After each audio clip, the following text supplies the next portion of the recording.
We will discuss about hysteresis, and this class is important for third sem diploma electrical students. So let us discuss about this hysteresis. In the previous section we saw that in a ferromagnetic material the flux density B increases when external magnetic field applied to it is increased. When the saturation arrives, the increase in B almost ceases even though H may increase. So you may refer to this diagram when I am just reading this text.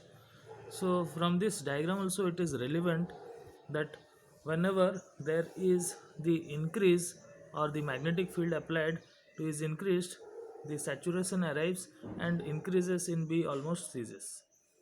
So at this point let us now turn to the diagram.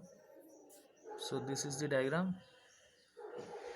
If now the external magnetic field is gradually reduced, it is found that the original curve OA is not retraced. So students, you just try to understand from this diagram that this is the diagram.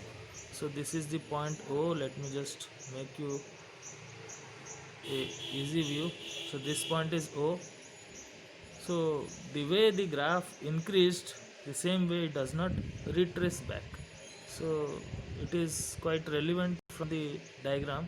You can again we can see that what it is exactly. So let us now turn the figure. Now the external magnetic field is gradually reduced. It is found that the original curve OA is not retraced. So the path followed by the graph during increasing the field or flux density, it do not retrace back in the same path. Rather, some other path is followed, and what that path is we will also discuss in this with the help of this graph. At equal H to 0, the material is still magnetized, right? So at H equal to 0, the material is still magnetized and the flux density has the value OC. So which is this OC? So this is the remaining one. This is OC, right? Now this is called the remnant or remnant flux density or the residual magnetism.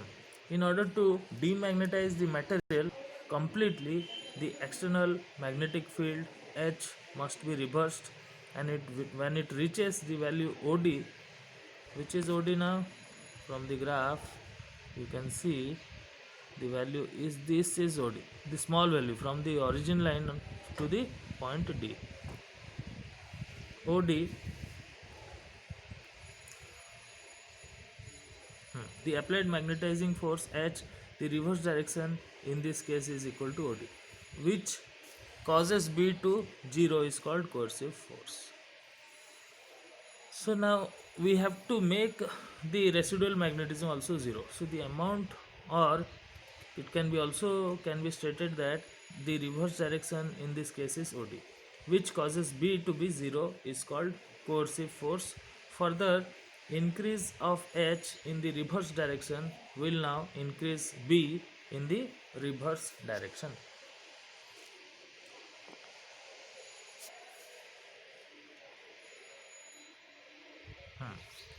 Now it is represented by OF, and to neutralize this H must be increased to the value OG in the positive, that is original direction. So you can refer the diagram. Further increase of H in the positive direction will again magnetize the material in the direction of saturation will be occur at point A.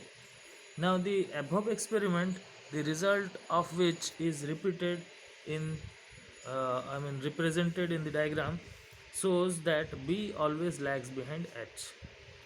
B, what is B? It is the flux density. Now this property of B lagging behind H is the characteristics of a magnetic behavior of ferromagnetic materials. It is also seen from the above description that when the material is taken through one complete cycle of magnetization, that is when H is taken from positive maximum through 0 to negative maximum and then through 0 again back to positive maximum. The graph relating B and H traces a loop A, C, D, E, F, G, A. So you can just have a look to the diagram. This will make a lot easy for you if I will point these markings. Yes, now A, C, D, E from here. Just a second, I have to just shift the diagram towards here. Now it will do. So the loop is A, C, D, E, F, G and again back to A. So this is the sequence by which the graph is continuing. Now let us continue. So it starts with A, ends with A. Then only we can say it is a loop. So you can observe that it has the starting point is A and the ending point is also A. This is called a hysteresis loop. When the material is subjected to cyclic changes of magnetization, it is clear that during one complete cycle, the domains change in direction of their orientation. According as the applied magnetization force H. Change in direction, work is done in changing the direction of domain, which leads to the production of heat within the material. The energy required in taking a material through one complete cycle of magnetization is proportional to the area enclosed by the hysteresis loop. If H is brought back into 0 and the cycle is repeated as less than saturation, a similar hysteresis loop of smaller area is obtained in the diagram 6.5. So in the figure 6.6 shows three loops of a typical of the most important magnetic materials. So these are the different hysteresis loop for different materials, and you will find a similar shape of diagram between B and H. When a ferromagnetic material is subjected to repeated cycles of magnetization, as would happen to an iron core which is wound with a coil carrying alternating current, the losses due to hysteresis are directly proportional to the supply voltage or supply frequency. Hysteresis losses for a given material is usually expressed in watts per kg. Magnetic core for use in alternating magnetic fields like those for transformers and rotating electrical machines are made from materials whose hysteresis loops are narrow in order to keep down hysteresis. So students, you should clearly understood that if the area of the loop is larger, that will suggest you this material will have large amount of losses. The thinner the loop, the lesser the losses will be. So we should select a material such that its hysteresis loop is small or narrow. Now hysteresis losses depends upon flux density, frequency of variation of flux, and can be expressed as K into B maximum to the power 1.6 F into V watts. So this is the expression for, let me just highlight it so that it will be easy for you to remember the expression. Hysteresis losses is equal to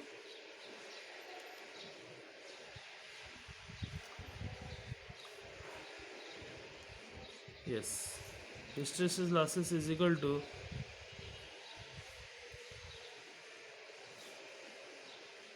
just a second, we will mark it so that it will be remembered easily.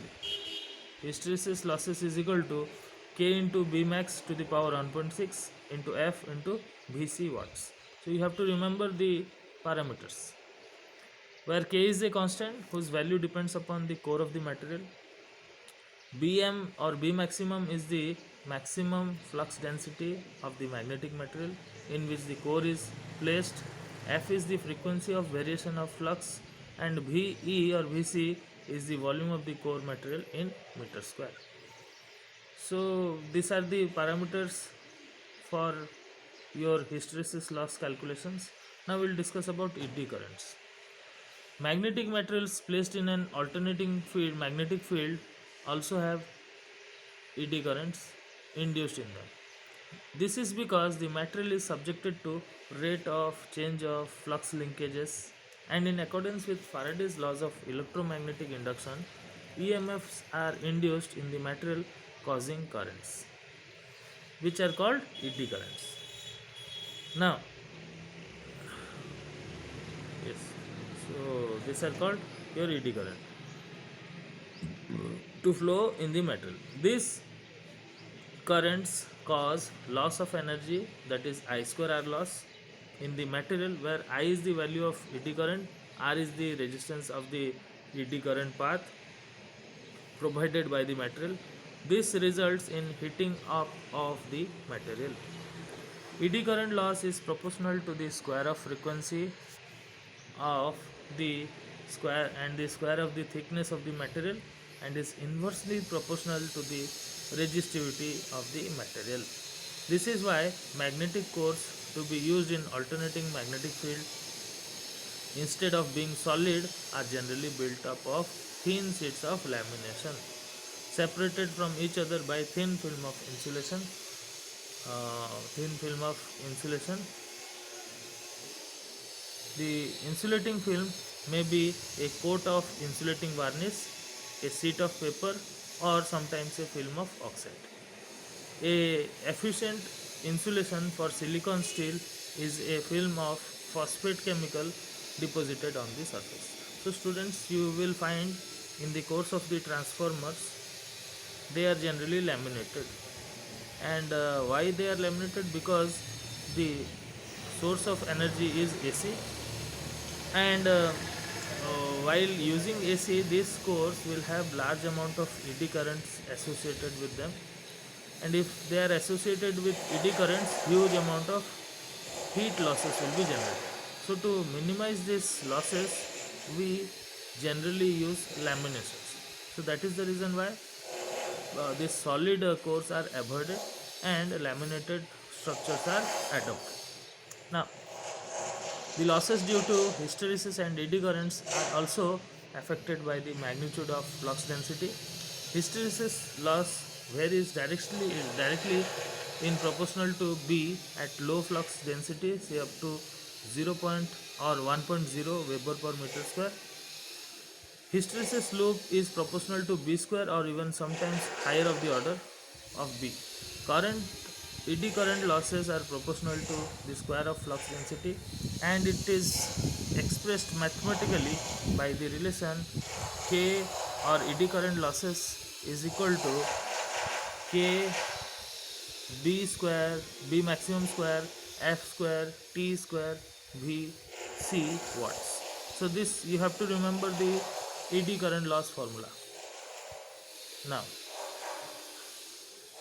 K is the constant which depends upon the core of the material, and here T is the thickness of the core lamination. Mind you students, many times you confuse with T with second, but here this T is in your thickness of the core of lamination. Now the Curie point.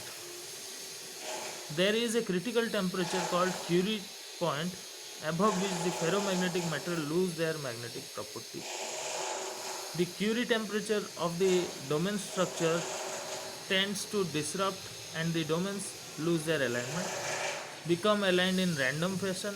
Thus, the material loses its ferromagnetic property. The temperature is a characteristic of a magnetic material and differs from material to material. So, students, Curie point is a point after which the ferromagnetic material loses the property of magnetization, can be called as a Curie point. So it should be avoided as far as possible, because once it has been reached, while we are using, its properties will be affected greatly. So that's all for today's class. In next class we'll discuss about magnetostriction and other phenomena. So thank you students for watching.